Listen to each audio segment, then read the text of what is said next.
Oh, Lord. Lord have mercy on us. It's Sunday. I almost forgot to do my show. I'm a very, very busy Granger grandpa daddy. I'm going to be serious about something. This is part one of, oh God. Here we go. I'm going to make it fun and entertaining. And that's how I've gotten through the past 4.5 years, really almost 5, is I found that catastrophic events are best with laughter. So I can laugh at it now. I can laugh at it and share it with all of you. Okay, so in December, actually it was Christmas Day. It's so sad. Christmas Day 2019. I was minding my own business in my beautiful Midtown apartment in Oklahoma City. And it was decked out too. I had all kinds. I even had coffee. I had converted a armoire into a coffee bar for Her Highness. So you can imagine what this place looked like. I love that apartment.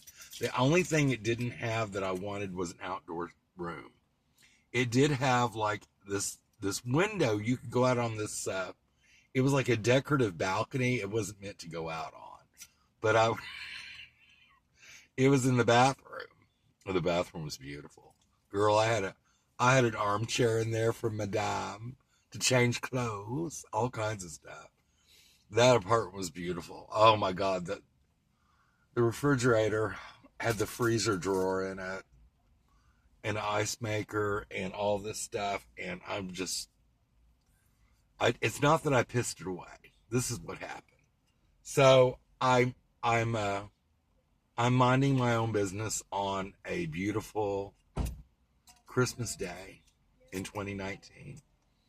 And this was, I think it was afternoon maybe. You know, everything was so beautiful in that apartment. I think Laurie ended up taking everything down for me. I had a massive heart attack. And, God, I hate children. I really do. I'm sorry. I just had to let that out. I feel much better now. Remind me not to have children. I don't, unless it's for money. I'll do it for money. So anyway, I had the massive heart attack. I better be quick on this before it shuts down. So I got scared. I thought it was something else. I didn't want to believe what it was. And the pain was so horrible. And I ended up calling an ambulance. And here comes the ambulance. And okay, girl, rather than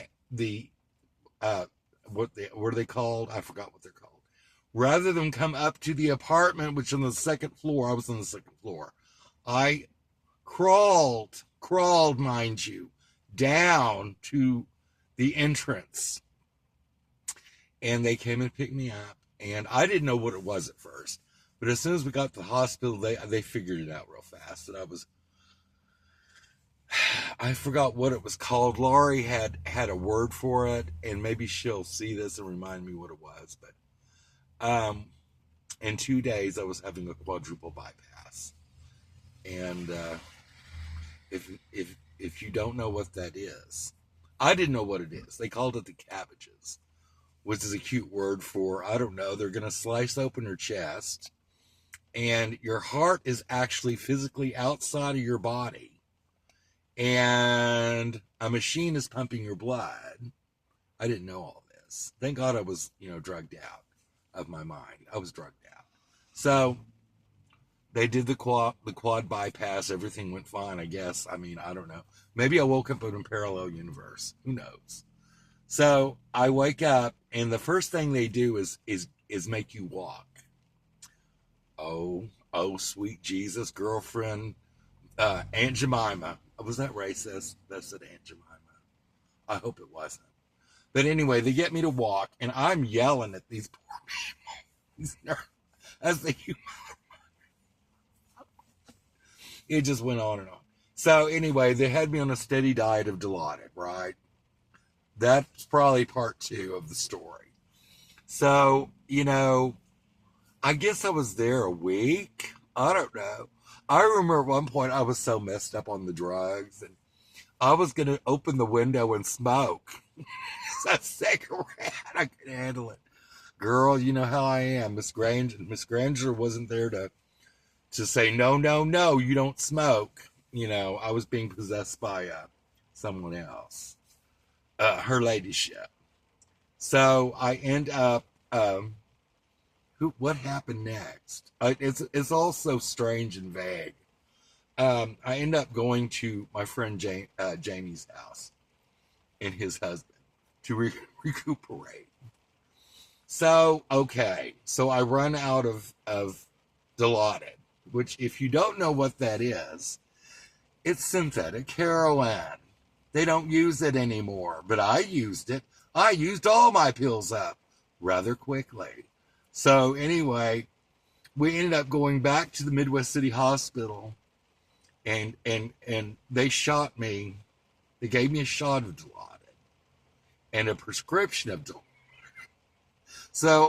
So we get back to the house, and I'm still flying from the shot of Dilaudid, right? I took another Dilaudid pill on top of it. So for hours, I was like this in the front room, just drugged. This is why it's so highly addictive. It's like you're wrapped inside joy. There's no way to describe what it does. You have, when they first give you a shot, I remember that. It feels like you're shrinking into a ball of joy. Almond joy. That's what it was. Let's just call it almond joy. So I was in a state of almond joy. So, okay, suffice to say, I need to wrap this up. I'm a drug addict at this point, and I didn't mean to be. I had been sober for so long. I want to say like 3 years, something like that. And it didn't take long. And then I ended up back at my apartment by myself, and I was hot, girl. I was popping those things like pants. I couldn't get enough of them. I would make dinner and do all this stuff, and I was high as a kite. I was. So anyway, part 2 will be tomorrow about the story. Janet, the transsexual boss that I had, would tell me, Christopher, darling, do you want to hear the story? I said, story about you, Janet? Getting your blank cut off? Sure, why not? And on that note, have a grandular day. It is Sunday, I believe. This wasn't really churchy, by the way. Praise God. Praise God and Lord Jehovah and the friends of baby Jesus. There we go. So, keep your wigs on straight and don't throw anyone under the bus, drum roll, unless they're shooting you up with Dilaudid. Bye-bye.